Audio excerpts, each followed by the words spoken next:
कैसे हैं आप सभी? मुझे आशा है आप सभी अच्छे और प्रसन्न होंगे। चलिए आज हम पढ़ते हैं पाठ 24 प्रपत्र पूर्ति। ठीक है, करते हैं इसकी शुरुआत।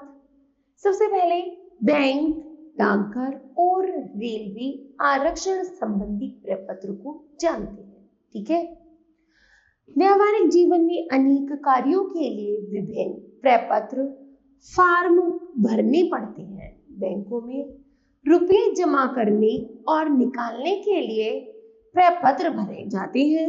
मनी ऑर्डर प्रपत्र भरकर रुपए भेजे जाते हैं। आवश्यक सूचना तुरंत पहुंचाने के लिए तार, टेलीग्राम प्रपत्र भेजे जाते हैं, प्रपत्र भरे जाते हैं। इन प्रपत्रों को भरने का अभ्यास विद्यार्थी जीवन से ही करना आवश्यक होता है। ठीक है, पहला है बैंक प्रपत्र। बैंक का प्रपत्र कैसे भरेंगे? देखो बच्चों, आपको इधर एक तरफ बैंक का प्रपत्र दिख रहा होगा, चलिए उसे पढ़ते हैं।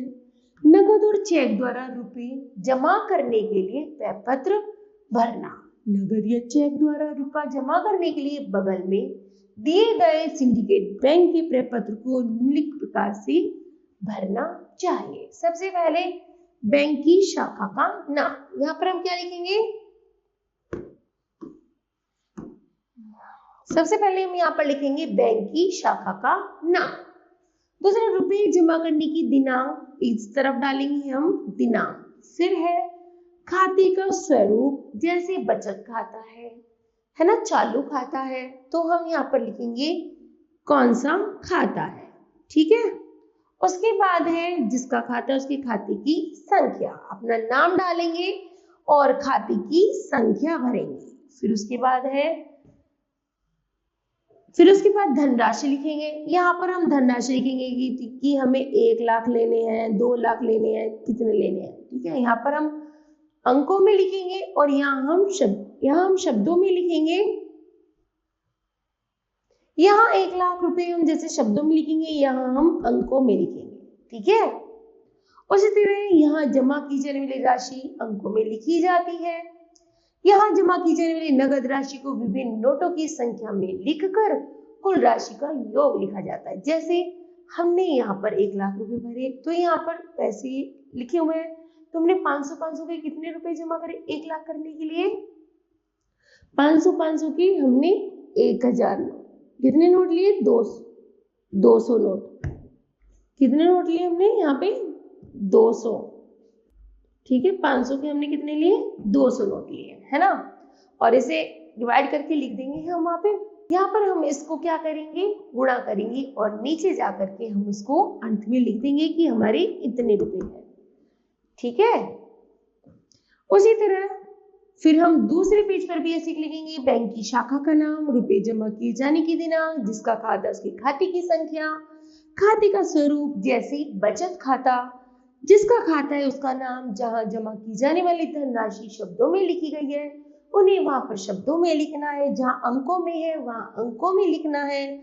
यहाँ रुपए नगद या चेक द्वारा जमा किए जाने की जानकारी दी जाती है। यहाँ रुपया जमा करने वाला अपने हस्ताक्षर करता है, और हस्ताक्षर कहाँ करता है? वो करता है अपने अंत में, यहाँ पर अपने हस्ताक्षर करता है। ठीक है, इस तरह ये हमारा प्रपत्र भर जाता है। आगे है, इस प्रपत्र को चेक या रुपयों के साथ बैंक कर्मचारी को दिया जाता है। कर्मचारी बाईं ओर की भाग संख्या 1 से 8 तक का भाग पर हस्ताक्षर करके बैंक की मोहर लगाकर खातेदार को दे देता है। इस प्रकार खातेदार के खाते में रुपया जमा हो जाते हैं। फिर है चेक द्वारा रुपये जमा कराना। इस प्रपत्र को संख्या 1 से 18 तक इसी रूप में भरा जाता है। इसके साथ साथ प्रपत्र को पीछे की ओर से भी भरा जाता है। इसमें चेक के बारे में निम्न जानकारी होती है। जो हमने पहला प्रपत्र भरा था, चेक से जमा करने के लिए भी हम वही भरेंगे। ठीक है, लेकिन उसकी जो पीछे की तरफ है उसमें हम क्या भरेंगे? जैसे पीछे की तरफ ऐसा बना होता है तो उस पर हम क्या करेंगे? चेक का नंबर और चेक पर लिखी दिनांक लिखेंगे। चेक का नंबर लिखेंगे, चेक संख्या और चेक पर दिनांक। यहाँ जिस बैंक द्वारा चेक दिया गया उसका नाम लिखेंगे जहां से लिया है, ठीक है, और उस स्थान का नाम लिखेंगे यहाँ पे, और उसमें क्या डालेंगे, इतने पैसे डालेंगे, कितने पैसे थे, मीन कितने रुपये थे, और चेक की धनराशि यहाँ पर लिखने के बाद यहाँ पे ग्रैंड टोटल कर देंगे कि हमारे इतने रुपए हैं, और जाकर के हम उन्हें किसको, बैंक में दे देंगे। आगे है नंबर 2 पर, रुपया निकालने के लिए प्रपत्र भरना। रुपये निकालने के लिए कौन सा प्रपत्र भरेंगे, बैंक से रुपये निकालने के लिए अलग प्रपत्र होता है। नीचे रुपये निकालने की पर्ची दी गई है, इसे निम्न प्रकार भरकर बैंक में देकर रुपये निकाले जाते हैं। पहला है, यहाँ रुपये निकालने की दिनांक लिखी जाती है। दूसरा, यहाँ स्वयं सेल्फ लिखा जाता है अथवा अन्य किसी का नाम जिसे रुपये निकालने का अधिकार दिया जाता है। तीसरा, यहाँ जितने रुपये निकाले जाते हैं उन्हें शब्दों में लिखा जाता है। यहाँ निकाले जाने वाले रुपयों को अंकों में लिखा जाता है। यहाँ रुपये निकालने वालों के बैंक के खाते की संख्या लिखी जाती है। यहाँ रुपये निकालने वाला अपना हस्ताक्षर करता है। यहाँ किसी दूसरे को खाते के द्वारा रुपये निकालने का अधिकार दिया जाता है तो चेक क्रॉस किया जाता है। इसमें 2 तिरछी रेखाएं खींचकर भी लिखा जा सकता है अकाउंट पेमेंट ओनली, ठीक है। जैसे ये हमारा विड्रॉल का चेक है तो उसे हम कैसे करेंगे, यहाँ पर हम पे भरेंगे, पैसे भरेंगे कि हमें कितने रुपए लेने हैं, फिर उन्हें अंकों में लिखेंगे। यहाँ हम किसमें, डिजिट में लिखेंगे कि 1 लाख 2 लाख 3 लाख, यहाँ अपनी तारीख डालेंगे और यहाँ अकाउंट का नंबर डालेंगे, हस्ताक्षर करेंगे और उसके बाद से हस्ताक्षर करेंगे और उसको दे देंगे, ठीक है। उसी तरह दूसरा है, चेक द्वारा दूसरों को रुपये देना। वो कैसे करेंगे, प्रत्येक बैंक अपने खाताधारकों को चेक बुक देता है। खाताधारक इन चेकों के द्वारा स्वयं रुपये निकाल सकते हैं। यदि वे अन्य किसी व्यक्ति को रुपया देना चाहते हैं तो चेक पर उसका नाम लिख देते हैं, ठीक है। ऊपर के प्रपत्र चेक में स्वयं सेल्फ के स्थान पर जिसे रुपये देने होते हैं उनका नाम लिख देते हैं। शेष चेक के ऊपर के नमूने की भांति ही भरा जाता है। वह चेक देने वाले की बैंक से रुपये निकलवा लेता है। जिसे रुपये चेक से देने होते हैं उसे क्रॉस चेक दे दिया जाता है। यह व्यक्ति उस चेक को अपने बैंक में जमा करा देता है, फिर अपने खाते में वह रुपया आ जाने पर उसे निकाल लेता है, ठीक है। आगे है मनी ऑर्डर प्रपत्र।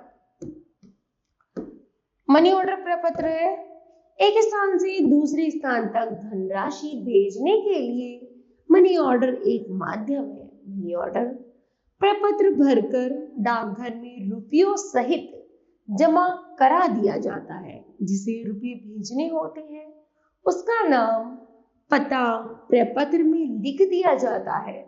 रुपये मिल जाने पर पाने वाले के हस्ताक्षर सहित पावती रुपये भेजने वाले को मिल जाती है। प्रपत्र निम्न रूप से भरा जाता है। जितने रुपये भेजा जाते हैं उन्हें यहाँ शब्दों में लिखते हैं। जहां रुपयों को अंकों में लिखा है उन्हें अंकों में लिखते हैं। यहाँ जिस व्यक्ति को रुपये भेजे जाते हैं उसका पता लिखा जाता है, पिन कोड लिखा जाता है। यहाँ रुपये भेजने वाले की दिनांक लिखी जाती है। यहाँ रुपये भेजने वाले के हस्ताक्षर होते हैं, ठीक है। इस तरह यह रुपये भेजने वाला प्रपत्र पूरा होता है। आगे है कुछ और, यहाँ रुपया प्राप्त करने वाले, अभी कुछ यहाँ पर तथ्य बाकी है। जैसे यहाँ रुपया प्राप्त करने वाला अपने हस्ताक्षर करता है, अपनी प्राप्त राशि को भी लिखता है। यहाँ रुपये भेजने वाले का नाम और पता लिखा जाता है। यहाँ प्राप्तकर्ता रुपये और दिनांक लिखकर हस्ताक्षर करता है। मनी ऑर्डर के नीचे रुपया भेजने वाला रुपये प्राप्त करने वाले के लिए संक्षिप्त संदेश लिखता है, ठीक है। तो इस तरह यह प्रपत्र पूरे होते हैं। तो बताओ बच्चों, आज आपने क्या सीखा? तो हमने सीखा कि हमें किस तरह पैसे निकालने का प्रपत्र भरना है, कैसे पैसे जमा करने का, कैसे चेक भरने का और कैसे चेक से पैसे निकालने का प्रपत्र हमें पूरा करना है। ठीक है, तो मुझे आशा है बच्चों यह पाठ आपको समझ आया होगा। धन्यवाद।